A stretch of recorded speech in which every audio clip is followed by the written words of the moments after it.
쇼펜하우어를 떠올리면 대부분 이런 이미지를 갖는다. 비관적인 철학자, 냉소적인 인간, 세상을 부정적으로만 본 사람, 또한 삶을 어둡게 해석하고 인간을 믿지 않았으며 행복이라는 단어조차 경계했던 인물. 그래서 많은 사람들은 그의 이름을 듣는 순간 마음을 닫는다. 지금 힘든데 왜 더 차가운 이야기를 들어야 하느냐고 묻는다. 하지만 이상하다. 그의 말은 분명 차갑다. 따뜻한 위로도 없고 괜찮다는 말도 없다. 그런데 이상하게 정확하다. 듣고 나면 불편한데 돌아서면 계속 생각난다. 왜 그의 문장은 위로는 없는데 오래 남을까? 왜 그의 철학은 희망을 말하지 않는데도 현실에 도움이 될까? 이 질문에서 출발해야 한다.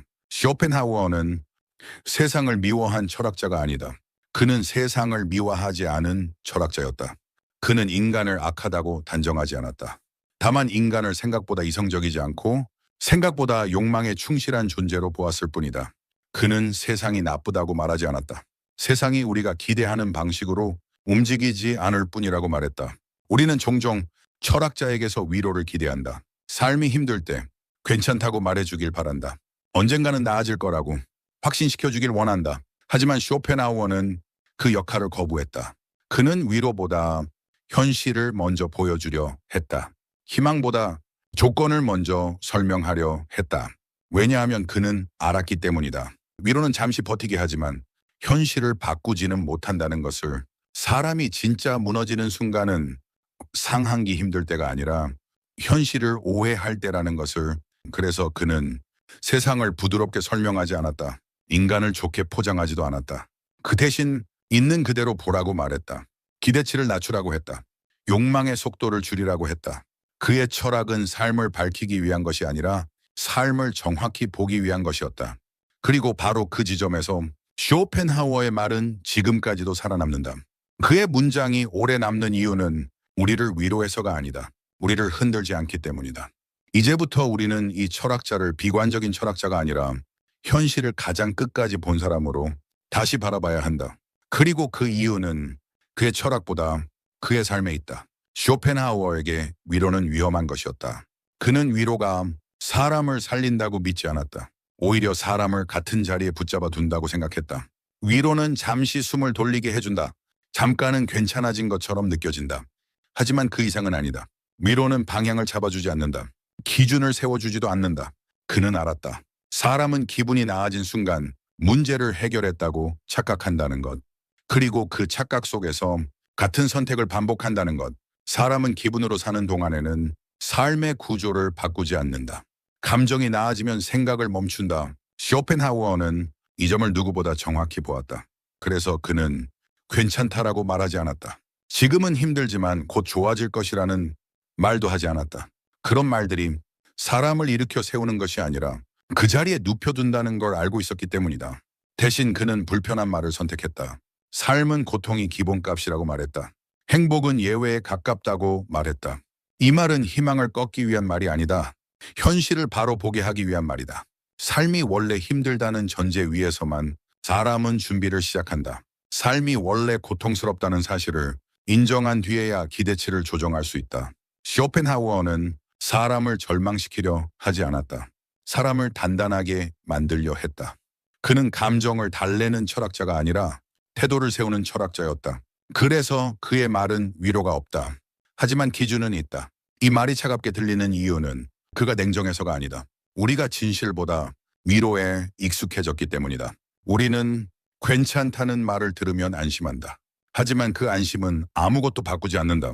쇼펜하우어는 그 사실을 외면하지 않았다. 그래서 그는 끝까지 위로를 거부했다. 그가 주고자 한 것은 위로가 아니라 현실을 견딜 수 있는 정확한 시선이었다. 그래서 그의 말은 지금 시대에 더 필요하다. 지금 시대는 감정이 너무 빠르다. 불편하면 바로 분노한다. 외로우면 곧바로 불안해진다. 비교하는 순간 스스로를 무너뜨린다. 감정이 생기는 속도가 생각의 속도를 앞질렀다. 느끼는 것이 먼저이고 판단은 나중이다. 이런 시대에서는 조금만 자극이 와도 마음이 크게 흔들린다. 사람들은 묻는다. 왜 이렇게 쉽게 지치는지, 왜 사소한 일에도 마음이 망가지는지. 하지만 문제는 상황이 아니다. 환경도 아니다. 문제는 감정을 다루는 기준이 사라졌다는 데 있다. 이 지점에서 쇼펜하우어의 말은 불편하게 들린다. 그는 말한다. 세상이 바뀌길 기다리지 말라고. 사람이 달라지길 기대하지 말라고. 대신 자신의 마음부터 정리하라고 말한다. 이 말은 차갑다. 하지만 정확하다.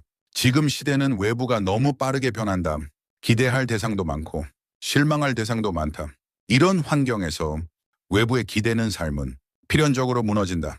그래서 쇼펜하우어는 희망을 말하지 않았다. 긍정을 강요하지 않았다. 그는 말한다. 세상이 나를 배려해 주길 기다리지 말라고. 현실이 부드러워질 거라는 기대를 내려놓으라고. 이건 체념이 아니다. 도망도 아니다. 이건 흔들리지 않기 위한 생존 전략이다. 외부를 바꿀 수 없을 때 내부를 정리하는 사람만이 버틸 수 있다는 판단이다. 감정이 요동칠수록 더 느린 기준이 필요하다. 즉각적인 반응이 아니라 지켜야 할 원칙이 필요하다. 쇼펜하우어의 철학은 이 지점에서 힘을 가진다. 그의 말은 지금 당장 기분을 좋게 만들지 않는다. 하지만 오래 살아남는다. 그는 지금 시대를 예견한 사람이 아니라 언제나 반복되는 인간을 정확히 본 사람이었다. 그래서 그의 말은 지금도 유효하다. 지금일수록 더 필요하다. 쇼펜하우어가 남긴 건 위로가 아니라 방향이다. 쇼펜하우어는 늦게 인정받았다. 젊은 시절 그는 항상 비껴서 있었다. 시대의 중심에도 사람들의 기대에도 들어가지 못했다. 분노와 고독은 그의 철학보다 먼저 찾아왔다. 외면당한 시간과 홀로 버텨야 했던 세월을 그는 오래 견뎌야 했다. 그래서 그의 말에는 조급함이 없다. 누군가를 설득하려는 열정도 없다. 감정을 자극하려는 과장도 없다. 남은 건 차갑지만 오래가는 문장들이다. 그는 사람을 일으켜 세우려 하지 않았다. 대신 어디에 서 있어야 하는지 알려주려 했다. 그래서 그는 말하지 않는다. 힘내라고 괜찮아질 거야 라고도 말하지 않는다. 그는 말한다. 기준을 세워라고. 기분에 따라 삶을 판단하지 말라고. 상황에 따라 자신을 무너뜨리지 말라고. 기준이 없는 사람은 감정에 끌려간다. 기준이 있는 사람은 감정을 통과시킨다. 이 차이가 삶의 방향을 결정한다. 쇼펜하우어의 철학은 우리를 위로하지 않는다. 하지만 길을 알려준다. 그가 남긴 건 희망의 언어가 아니다. 현실을 견디는 방향의 언어다. 삶은 원래 불완전하다는 것. 사람은 원래 이기적이라는 것. 세상은 쉽게 나아지지 않는다는 것. 이 사실을 받아들일 때 사람은 무너지지 않는다. 오히려 덜 흔들리기 시작한다. 쇼펜하우어는 세상을 바꾸라고 말하지 않았다. 자신을 먼저 정리하라고 말했다. 그리고 이 한 문장으로 그의 철학은 정리된다. 마음을 다스리지 못하면 결국 마음에게 지배당한다. 쇼펜하우어는 우리를 위로하지 않았다. 대신 흔들릴 때 어디로 돌아가야 하는지를 남겨주었다. 오늘의 영상에서 단 하나만 가져가도 충분하다. 기분이 아니라 기준으로 판단하라는 것. 지금 당신을 흔드는 감정이 있다면 그 감정을 없애려 하지 말고 기준부터 세워보자. 위로를 건네기보다 버틸 수 있는 방향을 남긴다. 마음이 흔들릴 때 돌아올 기준이 필요하다면 구독과 좋아요로 함께 가도 좋다.